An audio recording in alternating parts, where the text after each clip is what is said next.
garbage like that. Anyways, moving on.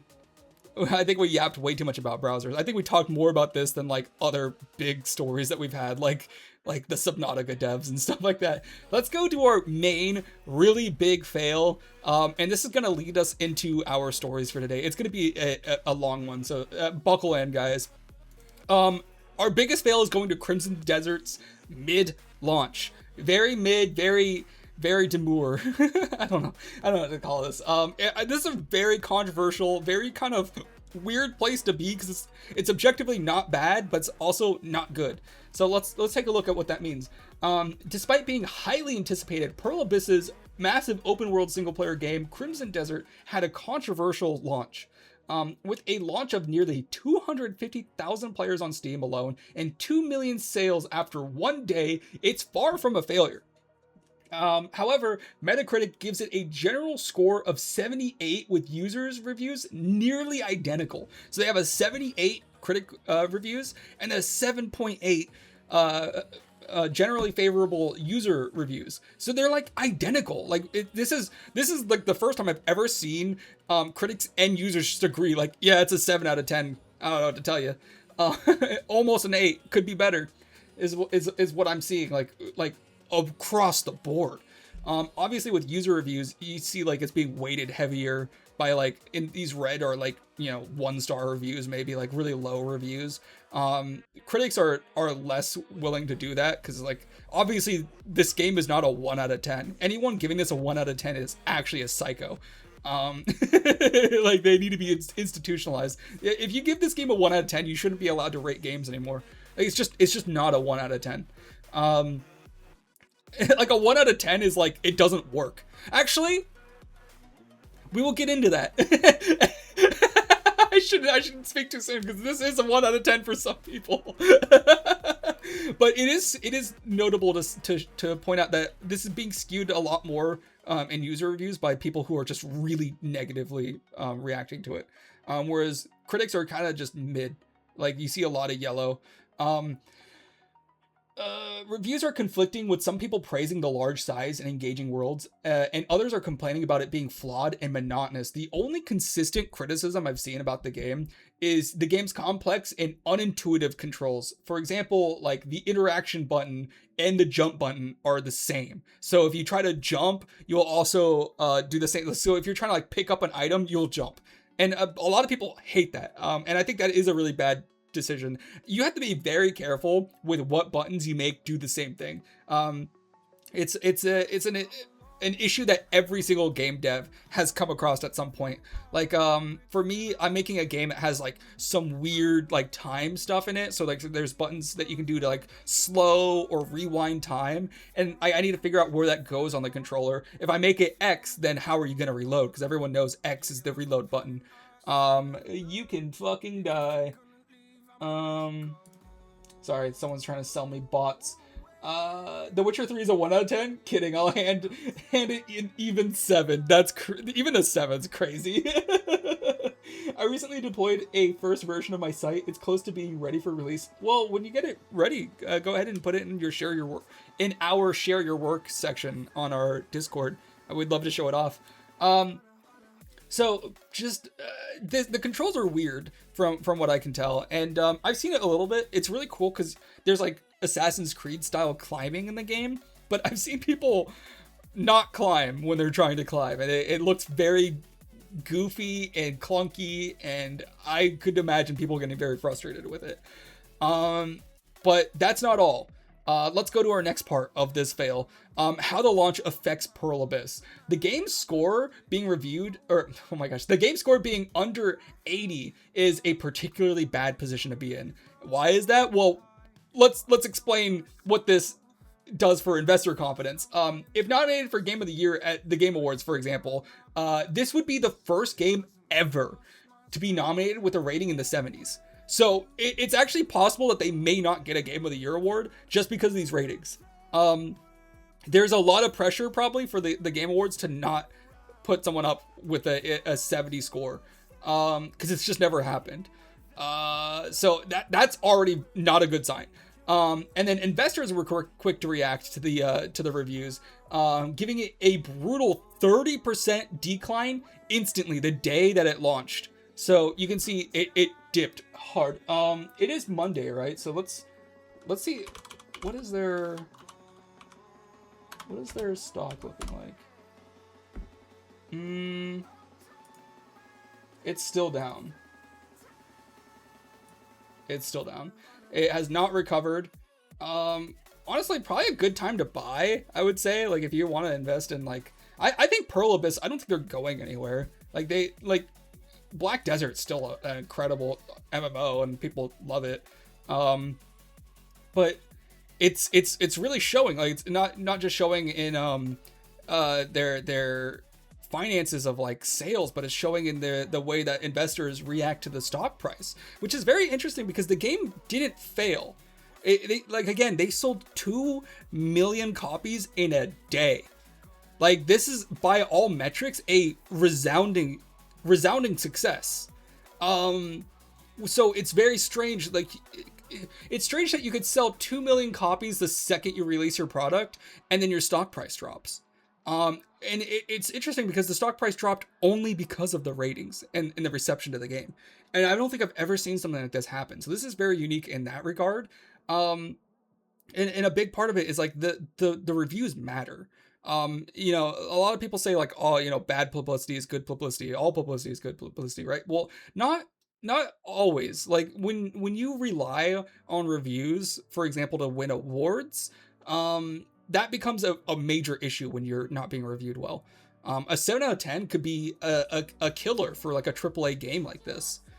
I liked Witcher 1 more, 8.5 out of 10, no kidding. That's actually crazy. I hate Witcher 1. Gaming went to shit once investors got involved. Those sales should be monumental for any game company. Yeah, I would agree. I think investors have kind of skewed the focus of game developing to a lot of negative aspects. I mean, we see that all the time. Like, we see that consistently. Like last week when we were talking about the Blizzard dev who was forced to try to recreate like Overwatch with like a free-to-play model because the investors were like, well, what if we made it more like that Fortnite game? That game sells a lot. My grandson loves that Fortnite. Well, let's do that. Let's do a Fortnite.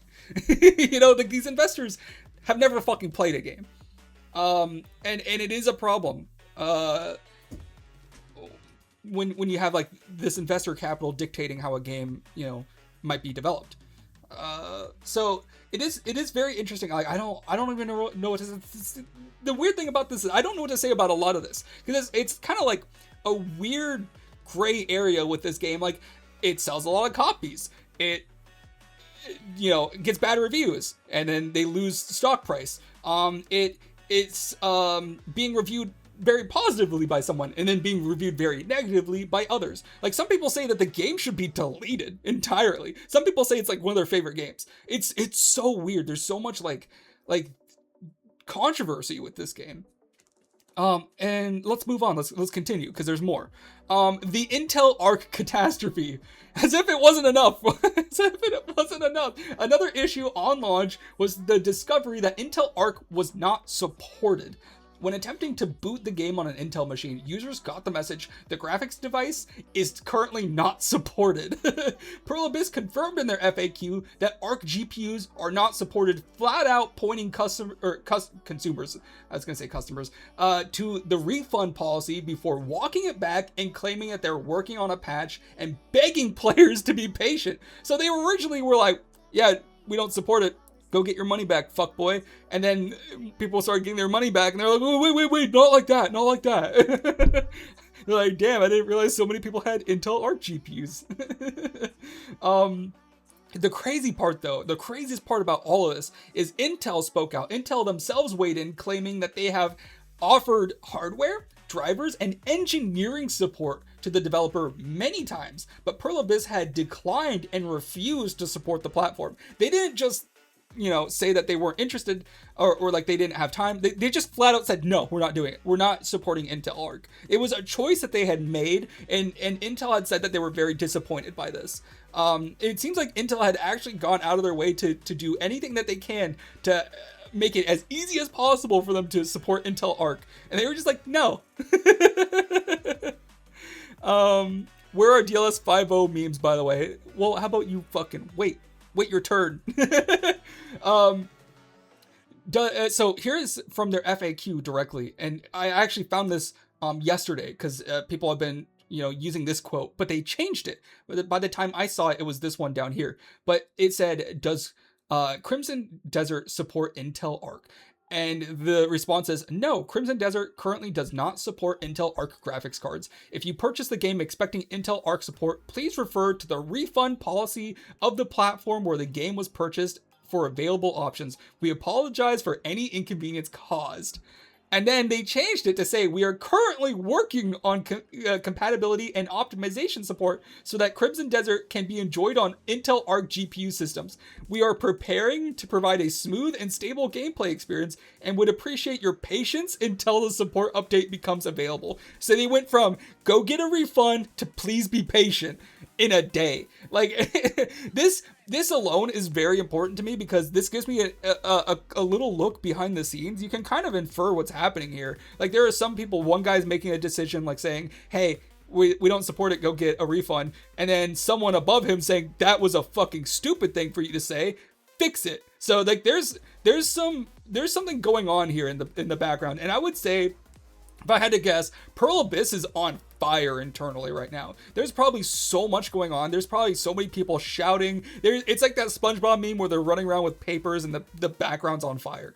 And then here's the actual message that you see if you try to play with an Intel Arc GPU right now. Just says the graphics device is currently not supported. So you literally cannot play the game if you have an Intel Arc GPU, which is maybe why some people reviewed it as a 1. I actually, in this instance, that does make sense. If the game doesn't work, then, I mean, that sucks. And the worst part about this is, as far as I can tell, they never said that it didn't work on Intel Arc GPUs. So that is a bit frustrating. The people who purchased it had no way of indicating whether or not that was an Intel Arc GPU supported game. And another problem is the game costs $70 and it's 150 gigabytes. Could you imagine spending $70 as a consumer? Just put yourself in the shoes of a gamer right now. Maybe not their shoes, they're probably stinky, but just imagine you're a gamer for a couple of seconds. I know none of us here are actually gamers, but imagine you play video games, you have a cool Intel Arc rig that you love playing on, God bless you for that. I think Intel Arc is poopy, but maybe you like it. You play most games fine. You don't expect this will be an issue. You don't see anything that says it'll be an issue. You pay 70 clams for this, and you use it. Say you're an American like me, and you have Xfinity because there's literally nothing else you can get. And you decide to use 15% of your entire month's data budget to download this game in one day. You download it, you boot it up. You cannot wait to play it. You've heard bad reviews, but you know what? I love I love Pearl Abyss. I love Black Desert Online. I'm going to give this my best shot. You try to play it, you get this message. What does that even mean? What do you mean it's not supported? You check the FAQ. Nothing. You don't get any sort of information until 5 hours later after this is becoming a global catastrophe and they make this FAQ saying to go get a refund.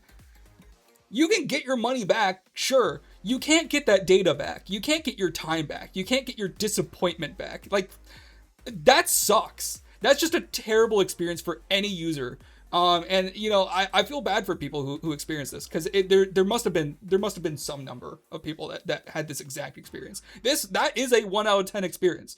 By like, absolutely. As a German, I would send them a bill for the wasted electricity and data.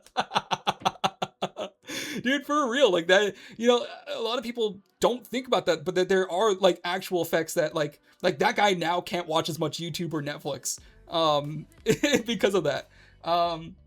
I know, like, as a German, you don't understand like the data cap, but like, for example, most American ISPs will limit you to about 1 terabyte of data a month. It sucks.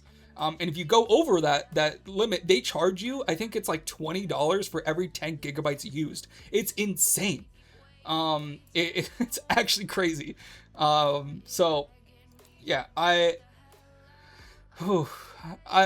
think this is probably the worst part. Like, this doesn't seem like a big deal because I know, like, me, most people don't have an Intel Arc GPU, but if you do, this sucks so bad. What are the what percent of users have Intel Arc?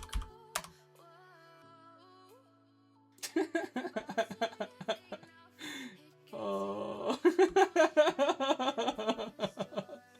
Oh wait, let's try a Steam hardware survey. I'm not gonna trust Google's AI because they fucking suck. Um,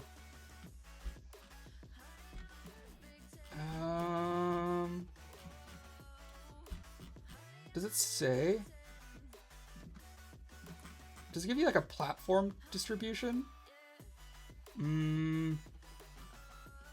I do see Intel Arc on here, or not Arc, but these are integrated graphics, right? Intel Ivy Bridge, is this Intel Arc?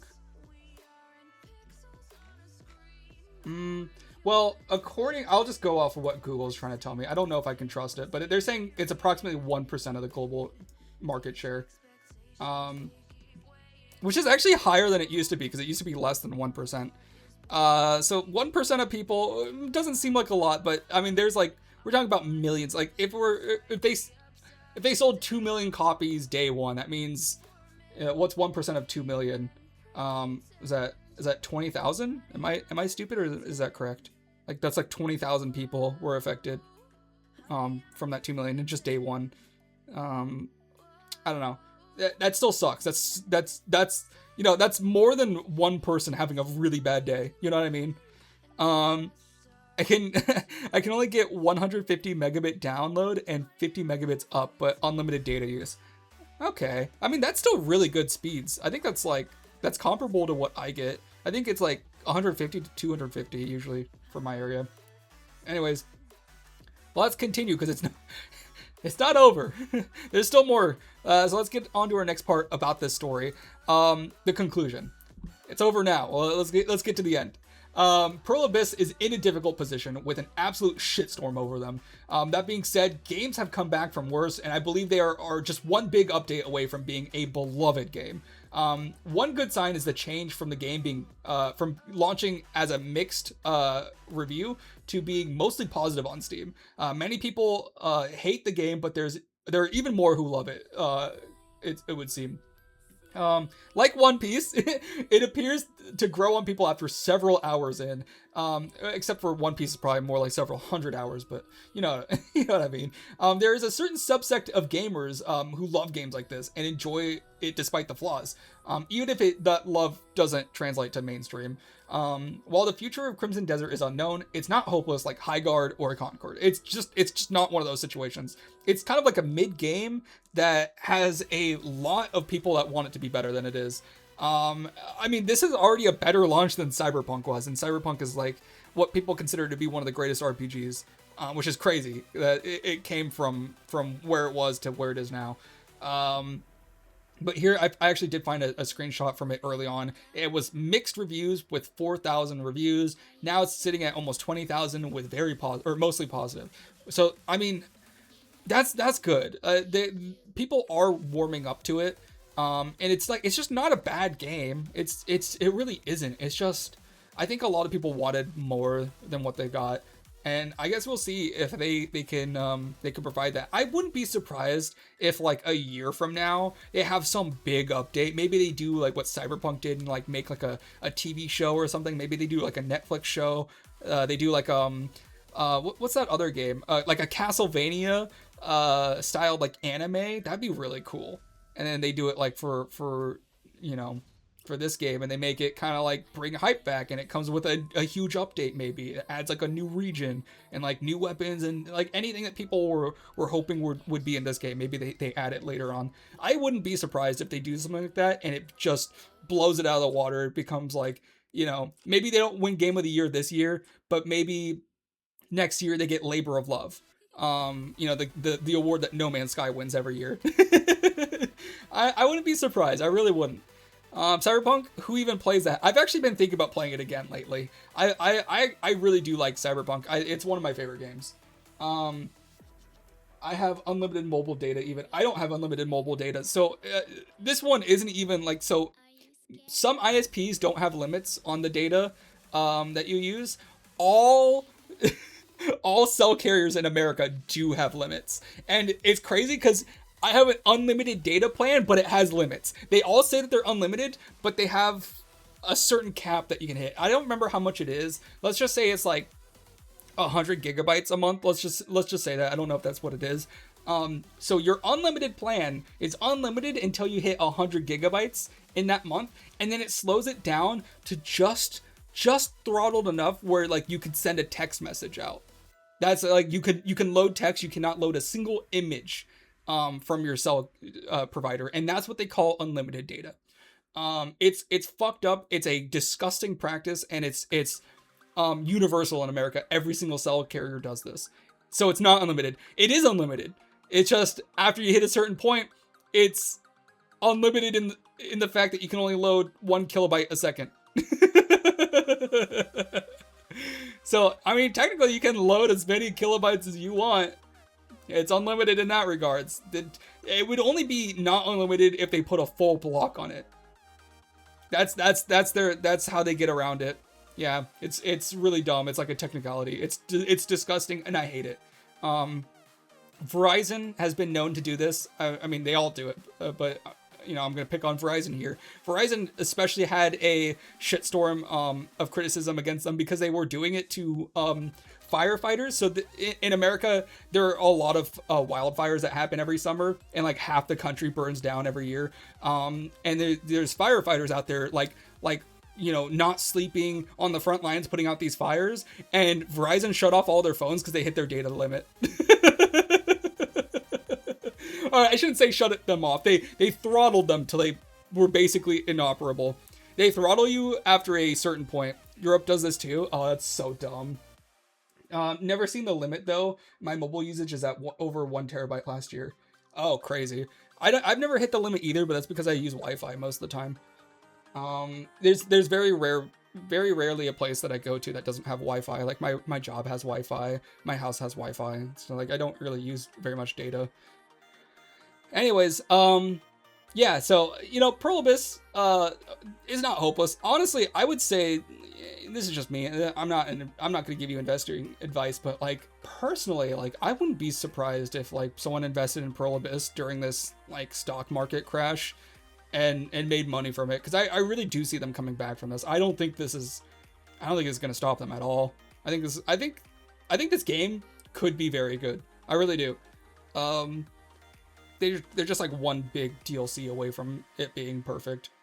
They could potentially learn from all their mistakes, listen to fan feedback and fix it. But you know, that's assuming they do that. They could also maybe double down. They could do like what the Gearbox CEO did and say like, you guys are wrong, just refund the game. Like, how about you go make your own game, you losers? They could do that, and that wouldn't work out well for them. So I guess we'll see.